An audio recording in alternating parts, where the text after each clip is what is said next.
Not attitude.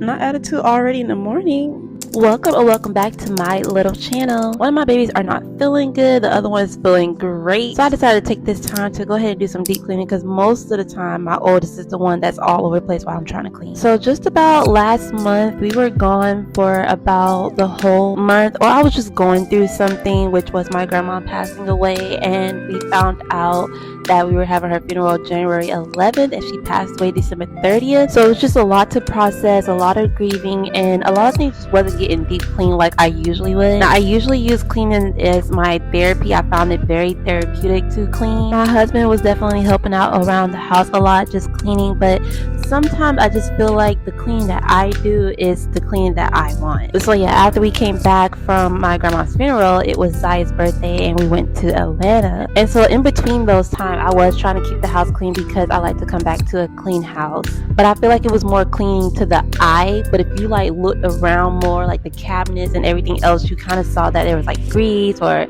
barbecue sauce or whatever it was like on our hands, and it was on the cabinets and things like that. So this cleaning, I'm trying to get down to the nitty gritty, okay? And I love for my home to smell good and look good. And if it looks good and it smells good, you feel good. And that's what I was trying to do. I was just wanting to feel good and just ease my mind. Also, while I am cleaning, I'm listening to this daily audio book. It's like a Bible, and he like basically talks about the Bible. My husband put me on to this, and I love that it's audio because I can actually just like do whatever I need to do and listen to it. So I love that it started off in January and it goes throughout the whole year. And I really want to know more stories and know more about the Bible and know more about God. Life is so short. So many things has been happening, you guys, and if you know what's going on, it's just been really scary. But it's just something comforting and something just so like godly about just hearing the word. So yeah, like I find myself as a Christian, right? And then like I don't know too much about the Bible, and I don't like that. Like my husband and I be talking, he can mention like the name or a verse or like a story, and some of them I do know and some of them I don't. But I feel like if I put more time and effort into reading the Bible as much as I do with everything else I put more time into, then I would know the Bible a lot more. And I also would like my kids to know. I would love for my kids to know more about the Bible because like we watch a lot of things on YouTube for us to like, you know, the kids Bible stuff, and Zaya loves it. Like she's always singing all the little Christian songs, and I just love it for her. I feel that people view Christians as like we don't have fun. We're always going to talk about God or like pin God on people. We're immediately judging as if we're not or haven't been in the situations that that person's in, or feeling like we looking down on them like we're perfect, and that's not the case. I'm not going to speak for other Christians though, because that's not my case. I'm very much a human being and I still make mistakes, and I'm going to always make mistakes because that's just a human being. It's unfortunate though because most people that's in church are almost like the worst. Like I can't pinpoint how they are like praising God and speaking tongues, crying, jumping up and down, and it'd be the same exact ones. As soon as they get in their car, they may not be cursing, but they sure talking about people. I'm talking about just being the nastiest for the nastiest. And I'm just like, you know, yes, we are human beings, but you're telling me as soon as you get from out of church, you're just going straight out of character. But yeah, y'all, are y'all Christians, or are y'all like scared to become Christians because of what people label Christians as? Because trust and believe, these Christians weren't always Christians. Matter of fact, they probably were just as worse as you are. And that's another thing, like they seem like they don't know that they were just as bad or just as worse as the person that they're judging. And like if we knew your past, ma'am, I'm pretty sure you would not be judging people if people knew your past. And you want the past to be the past, but yet you're sitting there judging people in their presence right now. Like that doesn't make any sense whatsoever. Woo, child. But yeah, as a mom to a boy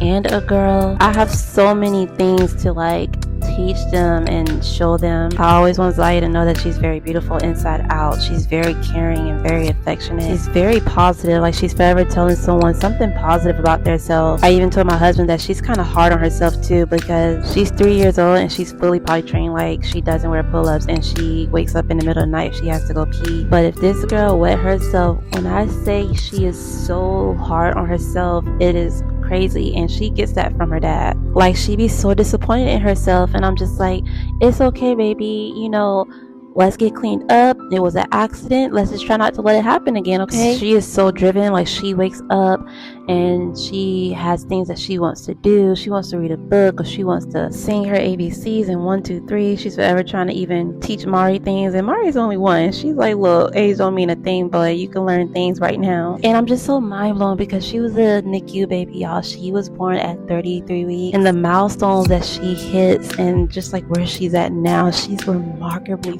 smart. Like, my baby is a genius. Like, she gets to school, she's gonna be schooling the teacher. Like, nah, this and this. Like, she already says she wants to go to school. Like, Gracie Corner's always talking about school, and she's like, I'm ready to go to school. And I'm just like, I love that for her. Now, I love school. I loved going to school, y'all. Like, I don't know, it was being with my friends, but also like learning. I love learning, and all the questions that she has, she makes me want to just learn more so I can know things for her, because she'll ask me a question and I don't mind me not knowing and us figuring it out together, but I do want to have some knowledge of knowing certain things. And she like, man, mommy is so smart, like she knows everything. And I know it's okay not to know everything, we won't know everything, but it's just the mindset as a mom. Like, you just want to have your child think that you know everything and that I can do any and everything, because like, she see me as a hero. She literally, if something is wrong or she needs saving from something, she literally called me a hero every time I save her from it. And I want to be her hero for as long as possible, because when she get older,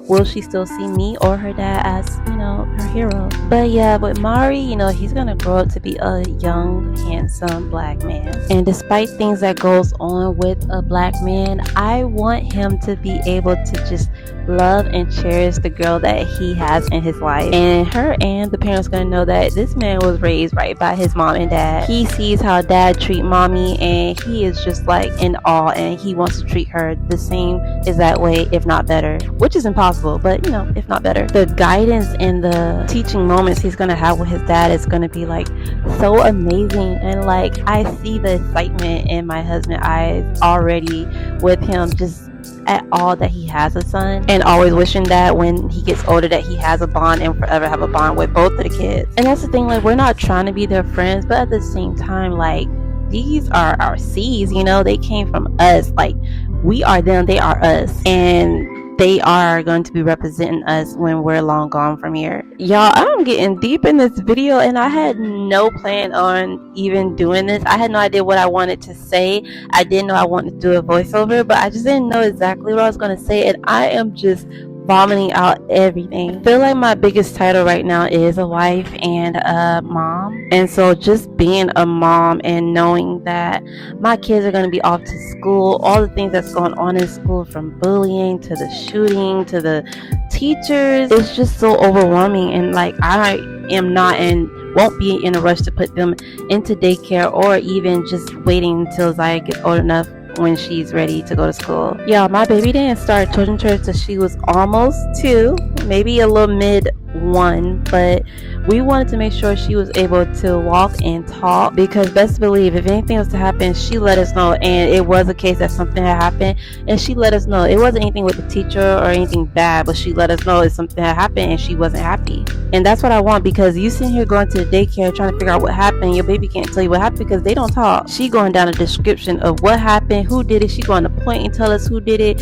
why they did it, and all that. So like with Mari, he had a chance to be in there with her before she turned 3, because the nursery is from newborn to, I believe it's, yeah, newborn to 2. And so like, we're definitely still a little bit hesitant of putting him in there because he doesn't walk or talk. Our thing is, if we're feeling like we just don't want to let him go and be there, or we're getting like a bad vibe, we will definitely just take him to church with us. And we've actually done that with Zaya as well. Like, we just felt like there were too many kids in there and they only had one person in there, we would just go ahead and take her to church with us. Like, it only takes one time for me. I'm not that type of mom. I won't be that mom. And I know my children. I know that they're not perfect, and I know what they do here. I'm with them literally 24/7, 25/8. So I know if they're like, oh no, you don't know your child, when they're not with you, they're bad. But first and foremost, my child will always be able to tell me what happened before I hear from anybody else. Like, I want to hear their side, their point of view of what happened, and then I can listen to the other person and we will go from there. But what's y'all like parenting rules? Like, what are the do's, the don'ts, the yes and no's? Like, what do you allow from even family members or non-family members? And it's crazy because strangers will treat your kids better than the family members. And that's just so unfortunate because most of the family members probably raised you and watched you when you were little. But then so much change within them that you probably just don't trust them with your kids. Like, I feel like you have to show me a lot of things for me to trust you, let alone with me trusting you and then trusting you with my kids. Like, I'm not one of those parents where I'm just like, oh yeah, here, take them because I need a break. Oh yeah, take them because I want to go out. Oh yeah, take them because no.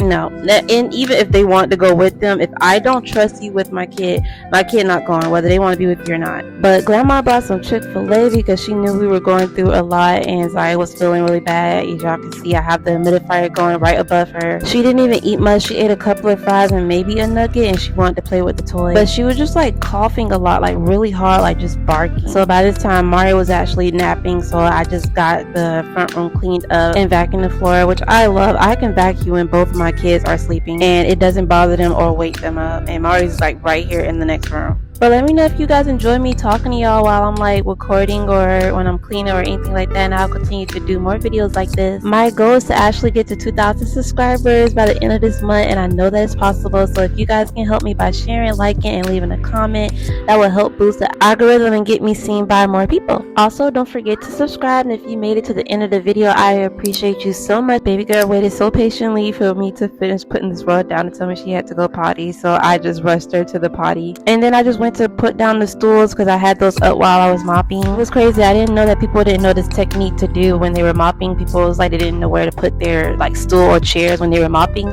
and just place it up on the top of your counter island and it's out of your way. But I just put the Chick-fil-A out on the side until we were ready to eat, and that is it. Thank you guys so much for watching again.